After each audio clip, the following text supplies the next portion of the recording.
This paid podcast is a partnership between Slate Studios and Century 21 Real Estate. All uses of trademarks or brands are not meant to convey sponsorship or affiliation of this podcast. From Century 21, this is The Relentless, a podcast about looking at sales differently. As entrepreneurs, we need to constantly evolve, refresh our approach, and these days, that means prioritizing the customer. Because sales is about so much more than transactions. It's about elevating experiences. I'm Kristen Meinzer. I'm an author, entrepreneur, and podcast host. And no matter what job I've had, I've always used my voice to help people. I learned early on that treating people like they matter isn't just the right thing to do. It also makes for good business and great relationships. And that's what this season is all about. We're talking to the visionaries reinventing hospitality and the pioneers who figured out how to create celebrations that don't feel like work. Because The Relentless is about more than the close. It's about opening our minds to new possibilities and crushing mediocrity every step of the way. It's time to dream big, embrace change, and stay relentless. Hi, everyone, and welcome to The Relentless. We're living through a time of tremendous change. New technologies are disrupting old industries, and the skills and expertise we need to stay ahead of the game, well, they keep changing too. That's why it's more important than ever for people to take charge of their knowledge through lifelong learning. As the economy keeps changing, continuous learning is the only way for individuals to stay competitive and for entrepreneurs to stay relevant. My first guest today has lived through some of the biggest changes in tech and has transformed himself and his career over and over again. Along the way, he's helped countless others do the same. My name is Guy Kawasaki. I am Chief Evangelist of Canva and the creator of the Remarkable People podcast. In a prior life, I was Chief Evangelist of Apple, on the Board of Trustees of Wikipedia, and a Mercedes-Benz brand ambassador. Wow. Every single brand I use every single day, you've had a role in. Crazy Rich Asians. While he was getting his MBA in the late 1970s, Guy Kawasaki worked in the jewelry business. Then he bought his first computer and his life changed. In 1983, Guy got a job as an evangelist at Apple. As an evangelist, Guy went out and spread the word about a great new product Apple was developing, the Macintosh computer. Since then, Guy Kawasaki has started his own companies, worked for tech giants, written 15 books, and learned to surf. He's currently evangelizing for Canva, a do-it-yourself graphic design business. Guy is also the host of a podcast called Remarkable People, where he interviews guests like Angela Duckworth and Martha Stewart. Guy Kawasaki, welcome to The Relentless. Aloha. Now, you have done so many things in your career, and I gotta say, starting out in the jewelry business, it does not scream future tech entrepreneur. How did you get from that to working at Apple? Yeah, no, you can't say that my arc of life was pre-thought. Here's the nutshell of the story. So I went to school at Stanford. I graduated. Like many other Asian Americans in that time, your parents wanted you to be a doctor, lawyer, or dentist. And I took a course at Stanford where you went on rounds at the Stanford hospital. And on the first day, I fainted. So that kind of took doctor off the list. And then I figured, well, do you want to stick your hand in people's mouths for the rest of your life? So no. So that took dentist off the list. So what was left was law. My father was a state senator in Hawaii, never gone to college. So it was his dream that his son go to college and become a lawyer. So I went to law school. But then I went to law school for 2 weeks and I hated it. So I dropped out. And eventually I entered the MBA program at UCLA, and business was really what I wanted to do. And while I was in the MBA program at UCLA, it was a 4-day-a-week program, and I'm not from a wealthy family, so I had to work. And I got a job counting diamonds in a jewelry company. So one would think, oh, Guy, it's not exactly the path to fame and wealth. But in the jewelry business, and we manufactured jewelry, so we sold it to retailers. It was hand-to-hand combat selling. It was calling on stores, being kept waiting, being rejected, all the stuff that happens to true salespeople. And that was a great lesson. And it helped me as an evangelist in the Macintosh division. It helped me for the rest of my career. Well, how did you end up in that Macintosh world? I mean, there's a big difference between fine jewelry and computers, right? A little bit, yes. So when I was at Stanford, my roommate was a real tech genius kind of guy, not a nerd though. And so we were very good friends. And so he recruited me into Apple. And this is a person who had a background in psychology as a major and and jewelry as his only sort of work experience. So the long and the short of it, if you really want to know how I got into Apple and tech, is nepotism. Ah, It was because I was best friends with this guy. I wish more people would just own up to that. I really do, because I feel like so many of us get our foot in the door because of being in the right place at the right time and Yeah, importantly, knowing the right people. And I don't feel like enough of us own up to that. So I'm so glad that you mentioned that. I'm proud of that. But the lesson that I learned, and I think the lesson that people should take away from this, is that it doesn't really matter how you get your job, whether it's nepotism or merit or just luck. But what really matters is what you do once you're in the job. And that, on the second day, it didn't really matter that I was this guy's good friend. It also doesn't matter at an extreme if you have a Harvard MBA. So, once you're in, it's up to you. It's not because of your pedigree. Yeah, but once you're in, at least in the company that you got into, I imagine you'd have to know about computer science. And and you Well, said your yeah, background was psychology and diamonds. So did you have a lot of catching up to do? How did you catch up with all that? I had a lot of catching up to do, but I have a fast chip. So it took a lot of you have to understand that I had a very technical position, not in the sense that I was writing code, but I had to convince programmers to adopt a new platform. And so there is, you can't be totally non-technical and stupid, but it is fundamentally a sales and marketing and evangelism job as opposed to writing code kind of job. So I don't want to overblow my technical expertise because that would be a lie. But I had to be, at least conversant a little in technology. And my friend helped me along so that, I fooled a lot of people for a long time. A lot of people thought I was more technical than I was. And lifelong learning is part of your personal life too. I know for a fact, because I've done some research on you, that you don't think you're ever too old to learn something. You learn to surf at an age where most people are just laying on the beach, for example. Well, Or yeah. I understand that As a you've matter done of this fact, with more than one sport. yeah, well, I took up ice hockey at 44 because my two kids expressed an interest in ice hockey. So coming from Hawaii, there was not a lot of hockey in my background, i.e., none.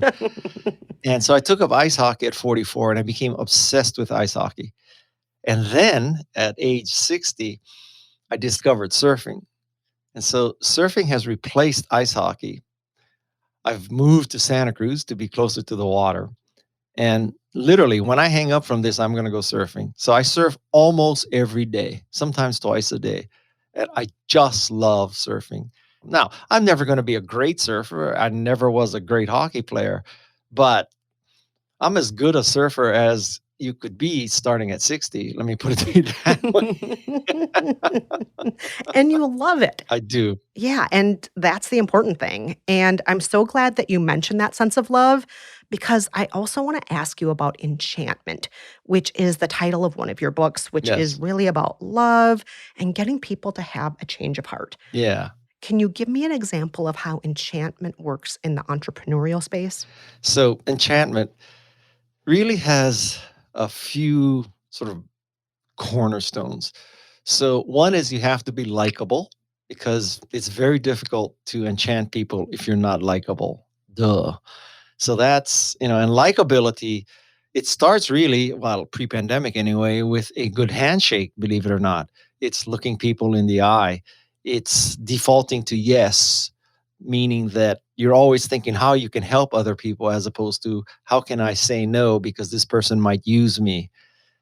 So that's one cornerstone is likability. Second thing is trustworthiness, because it's very hard to enchant people if they don't trust you. And the third thing is just competence, because you know incompetent people are not enchanting. So you have to work on your likability, your trustworthiness, and your competence. And if you do those three things, you'll be enchanting. Well, can you maybe give an example of how that would work in the business space? Because I can imagine that very well in my personal life. Like I'm at a party and am I being Yeah. enchanting with people? Am I being likable? Am I accepting people for who they are? But what about for entrepreneurs? What are some steps entrepreneurs can take to enchant their customers? Well, I don't, you know, I don't see where it's very different. I mean, basically, an entrepreneur is always selling, right? So now you may think that there's some products and services that are so great that you don't have to sell, that it just moves off the shelf. And you would be delusional about that. There's no such thing. So it is always about selling, and people like to buy from people that have enchanted them. And you enchant your customer by being likable, trustworthy, and competent. Competence in this sense means that you have a great product or service. I would say that price is way down the list in terms of enchanting people or making them into customers. So if you are trustworthy, likable, and competent, that's almost the whole battle. You sound like you know exactly how to treat people and how to treat customers. Can you share a story of when you as a Never customer believe everything you hear. Can you share a story of when you were treated especially well as a customer? I believe that there's a karmic scoreboard in the sky. And so if you treat people well, you will also be treated well. If you watch people, how they interact with retail sales clerks, how they interact with waiters and waitresses, how they interact with flight attendants, that is a very good test for what kind of character that person is. And so I just returned from Hawaii and I put my bag on the scale. It definitely said overweight, but they didn't even bring up charging me extra. So it's those kinds of little things that I don't know that just makes life easier. Mm. There are a lot of entrepreneurs out there who are so busy on the product or focusing all their time and energy maybe on things that aren't about the people, that aren't about, the customer experience. Um, what would you say to them about, learning about how to be better with their customers?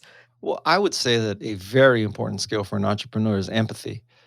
And without empathy, you're kind of stuck. And I recently interviewed for my podcast a gentleman named Martin Lindstrom, and he told me this great story. So, one of his clients was a large pharmaceutical company, and the executives of this company said, we need to understand our customers better. We need to be closer. We need to, et cetera, et cetera. They are convinced that they need to get closer to the customer, empathize more, et cetera, et cetera. So what Martin Lindstrom did is he put them in a room and he gave them all a straw and he made them breathe through the straw. And of course, some executives immediately freaked out that, why you're making us do this is very difficult to do, blah, blah, blah. And his response was, well, you have patients who have asthma. You have asthma medicine. This is what it's like to have asthma. That's a very good illustration. Wow. That is such a great way to teach empathy and to continue the learning, to keep the learning going and to teach us to be, um, I don't know, not just better entrepreneurs or salespeople, but just better people. Yeah. Now, Guy, with everything you have going on, I got to ask you, how do you find time to even acquire new knowledge and skills? You have so much going on with your work, with your entrepreneurship, with your surfing, with everything else you're doing. How do you find the time to acquire knowledge and skills? Well, to be quite honest, I am a very lucky person. Mm. So I am lucky that I was born in Hawaii, in the United States, where there is freedom, where there is the ability to progress. I was born into a family that highly valued education. I was born into a family that sacrificed for my education. I was fortunate in that some college advisor at Iolani School in Honolulu, Hawaii, told me to apply for Stanford. I did. I didn't have any SAT tutors. I didn't have anybody writing my essays. I don't know how I got into Stanford. A lot of my life is because of my parents and their parents and right place, right time. And lots of things fell into place for me that just worked out. Mm. Well, I like to think that the harder we work to be good people, the more things work out. So I hope so. I hope so too. So Don't get me wrong. I don't think luck is 100% just luck. I think sometimes the luck yeah. is something that we make, right? Well, That karmic scoreboard you mentioned earlier, right? As the Chinese say, you have to stand by the side of a river a long time before the roast duck will fly into your mouth. Guy Kawasaki, this has been such a pleasure. Thank you so much. Well, I have to say that I listen to a lot of podcasts, and everybody says at the end, it's such a pleasure. But this really was a pleasure. Oh my gosh, it's been a pleasure for me. I feel like I could have talked with you for 2 more hours. You exude joy, and it's such a pleasure to talk with you. Thank you. Thank you. I am so inspired by the way Guy fearlessly faces new challenges, whether that's starting a new company or learning how to surf. When life presented a new opportunity to my next guest, he dove right in. Dylan DeBrain moved from South Africa to Iowa on a college swimming scholarship. Once in Iowa, a mentor at Dylan's church convinced him to stay and to get his real estate license. Now, Dylan is an owner of Century 21 Signature Real Estate, a growing brokerage with 9 offices in central Iowa. As an owner, Dylan's focus is on training new agents to deliver exceptional experiences to their clients every step of the way. Dylan, welcome to The Relentless. Thanks, Kristen. Good to be here with you. Now, I'm a Midwesterner, so I know the appeal, but I'm curious. How did you go from being a South African on a swimming scholarship to working in real estate in Iowa? And I wish there was some beautiful story that was like a master plan and I really had it all figured out. It just happened. I'd never grown up understanding the entrepreneurial world or the value creation space is what I call it. And so it just happened that I knew a guy and he owned a small brokerage and he gave me an internship and I needed money. So I started managing some apartments. So there was no master plan. He twisted my arm to get my license and it turned out I was really good at real estate sales and grew a small team, married a girl from Northeast Iowa, and I'm still here. An internship is a time of learning and, learning the ropes, learning about the business, just learning basic work skills. What are some of the things that you remember learning during that time? I think the truth is I wasn't learning then.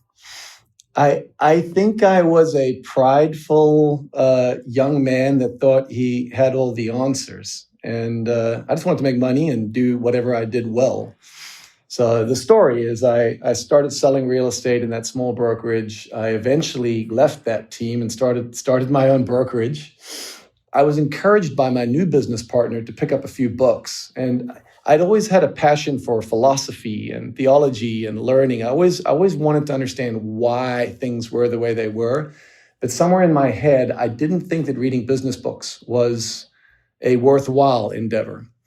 And it was actually Dale Carnegie, How to Win Friends and Influence People, was the first book I read. I love that book. Well, and I think it's where everyone, it's the first book I had my son read because he's got a little bit of my tenacity. And I think that was a turning point for me in realizing, hold on, like there's answers to the questions that I'm not even asking yet. And that was probably where my hunger for learning in the business space really was ignited. Mm. And from that point onward, what were some of the big lessons that you learned? I learned that all opportunity lies on the other side of value creation. And that in this country, if you want to go do something good, you can get whatever you want out of this system. You just have to first focus on others. I read a book once from an old coach of ours, actually, that it's called Want What You Want. And the whole thesis was, it's actually okay. Stop apologizing for the things that you're working for. Like, it's okay to want whatever it is. Just recognize that if you want to get it, the path to getting there probably involves creating value for others. If you can figure out how to solve other people's problems and create value for them, people will gladly pay you for that. So there's a lot. I could keep going, but I think that's the big ones, right? Well, those are important lessons. And I'm curious about how you go about training new agents as they come in. How do you get them to do these things you're talking about, to focus on the customer instead of, stressing out about the sale, about how to help solve the customer's problems rather than, trying to only focus on the bottom line? How do you get them into that mindset? Yeah, and I wish I could say that everybody can get into that mindset. I think in raising people to have a mindset that's about others or the client experience, it's just a forever conversation. So every week at our team meetings, every week at our Connect meetings, which is our new agent training, constantly in our just video stuff that we do, we're just constantly beating the same drum, which is, all opportunity lies on the other side of value creation. The customer is always going to win at the end. And we've got to wake up in the morning and be obsessed with them and their outcomes. And if we do that, we get to get the things we want. So these lessons are not one and done with your team. You're week after week, you're imparting lifelong learning on them to make sure that this is just part of their mindset, part of the way you do business. Well, maybe it's the distinction between learning something or knowing something and engaging in a lifelong practice of executing on it. I'm actually a big fan of yoga. I practice yoga several days a week with my wife, and it's a similar thing. There's no pose you need to learn that's going to solve your problems, but there is a practice of engaging in this journey of growth and learning, and then executing on it as well. So it's a forever conversation inside of our walls. It's a forever conversation inside of my house. We have weekly family meetings every Sunday night. My kids love and hate them. But every Sunday we gather as a family and we talk about the week and what worked and what didn't and what things we're working on the next week. And it's just a commitment to always be looking forward and backwards, figuring out what worked, what didn't, and what we need to do differently. I want to talk with you a little bit more about process. What are some ways that focusing on process can help agents stay customer focused? There are certain things that are going to come up in every transaction. And the more we can wake up in the morning, be obsessed with the customer and the feelings and the emotions and the concerns and the troubles that we can anticipate they're going to have, and pre-plan communication and explanation and process into the journey, the more when crazy stuff comes up that we weren't anticipating, we can actually have the space to focus our attention and our time on that. We have something called a front stage audit in our company where we actually map out the entire client journey as a buyer or a seller. We do a front stage audit for our company as well. And we all the major benchmarks of where a customer derives value. So it might be the showing, it might be the inspection, it might be walking into the office. We audit the ideal experience that we would want the customer to feel, and the word is feel. And then we ask what's working, what's not working, and what we could implement, just one thing that would improve the way the customer feels in that section of the customer journey. And we do that every 6 months, basically, throughout the various stages of the client experience, both for our agents and our clients. And I think that's basically just getting out of doing real estate into looking at the journey and systematizing a process of improving the experience in an ongoing way. And it's constantly changing because the world's changing, the market's changing, COVID happens. So for me, part of the stepping stone, or the first part of the process, is to build the space into our daily routine or yearly routine to audit.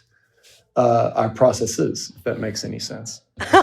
No, that's a great answer. It is. But, you know, problems are still going to come up no matter what. Can Yes. you tell me a story about a time when something went really wrong and that created an opportunity for exceptional service? Yeah, it's a daily thing, Kristen. It's again, we're in the business of problem solving. You can take it down to the small ones, clients with inspection problems that are blowing up. But I want to be figuring out what can we learn from this experience so that on the next go around, we can foresee this problem before it happens or provide better solutions to the problem when it happens. And I think that's just an attitude or a mindset of viewing problems not as problems, but as learning opportunities. And so there's a million of them every day, but I feel like getting into the specifics of them sometimes is missing the point. Because if we're trying to like find a templated response for every problem that's going to come up with, we've missed the real point of our value. Our value is that there's going to be problems that come up that no one solved for before.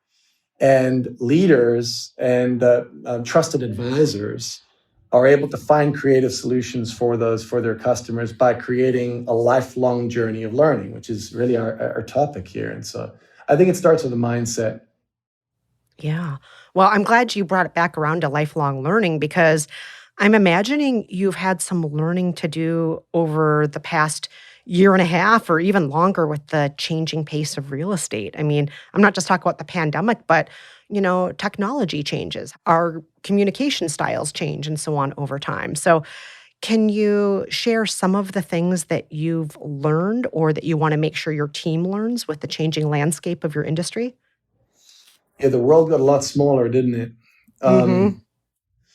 The pace of the market, I think, is not a temporary shift. I think that we're in a new normal now of real estate. And so I think we lived in a world where properties got listed, then for a period of time they went online, and then people looked at them, and eventually there was an offer. This reality where we're selling properties before they ever even hit the market, I think it's going to be several years before that changes. And so our agents have had to adapt. And so we've had to learn to make sales happen in ways that really weren't part of the business model before. And a significant portion of our sales, and I think a lot of brokerages sales now, are just matchmaking. We're finding buyers, stuff that's not even listed yet, and putting sales together for our customers because we can't rely on the old system that was really structured to accommodate a very different market environment. It seems to me that the secret sauce here is that you're open-minded, that you're open to learning new things. You're open to, even if you have, certain structures in place, you're open to going outside those structures if you need to. But how do you get people to actually adopt that mindset? Because I have to say, I've noticed that in the past year and a half, not everybody seems as willing or able to, be open to all these changes. How do you impart that? Yeah, well, first you got to walk the walk, walk the talk. We constantly work to lead by example. Again, a culture and environment of constantly speaking about this rather than what everybody else is inclined to speak about. And again, I would say, Kristen, like not everybody wants to get on that boat. And so I think a big part of this is surrounding yourself with people who are like-minded and who have growth mindsets. We call it abundance mindsets. The distinction you're talking about, we call it scarcity versus abundance. And I always want to try pull people out of scarcity. There's not enough, like I've got to compete. What if somebody does this? Into abundance, which is, there's plenty to go around. We just got to find a way to actually care about the client more than other people. So I think you've got to be willing to go do what needs to be done, regardless of who wants to come along with you, and then find the ones who do want to come along. And then go make something beautiful. Like go actually care about people and go produce a better product than everybody else. And you don't have to tear anybody's building down to do that. Just go build your own. And I think when you approach the day and the problems that way, it just makes it all a lot more fun. And I think you get better results. Well, I got to say here, I am so impressed with how open you are to trying new things, to learning new things, but we haven't really touched yet on the way that you're not just doing this for yourself. You have something called the More Than More initiative. Can you tell us more about that and the idea behind More Than More?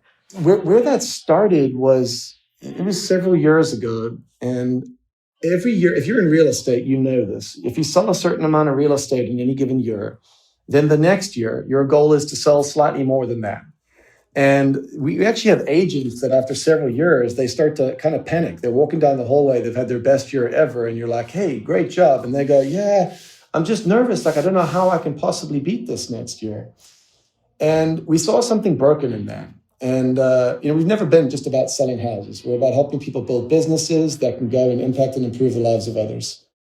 So the More Than More thing was several years ago, we actually just set out to start telling stories inside the walls of our organization of people who were, through real estate, leveraging both the revenue, but also the freedom that they've built out of this industry to go and do more than just sell more houses. We've got so many cool stories. We've got guys who have started athletic programs to help kids get scholarships. We've got a thrift store here in town that one of our agents launched that sells a ridiculous amount of stuff, and all of the proceeds goes towards nonprofits. Kids who have been adopted into families, just beautiful stories of people using what real estate can provide to make a dent in the universe. So that's More Than More. Oh, I just think it's so beautiful how you are encouraging your team to go out there and make good things happen in your community, because so much of being a real estate agent is also being a member of the community. You're not just selling houses, you're selling a space in this world, a space where people live, where they hope, where they dream, where they go about their daily lives. And so I just think it's beautiful that you're doing that. Well, we're in the people business. So Dylan, thanks so much for being on The Relentless. Well, thank you. Now I've got to go actually make sure I'm living up to all that stuff, right? The Relentless is produced by Slate Studios in partnership with Century 21 Real Estate. You can find out more about the guests you heard in today's show and discover more great material from our Century 21 partners at slate.com/C21Relentless. I'm Kristen Meinzer. Thank you so much for listening, and please join us next time. All rights reserved. Nothing herein is intended to create an employment relationship. Century 21 Real Estate, LLC fully supports the principles of the Fair Housing Act and the Equal Opportunity Act. Each office is independently owned and operated. This material may contain suggestions and best practices that you may use at your discretion.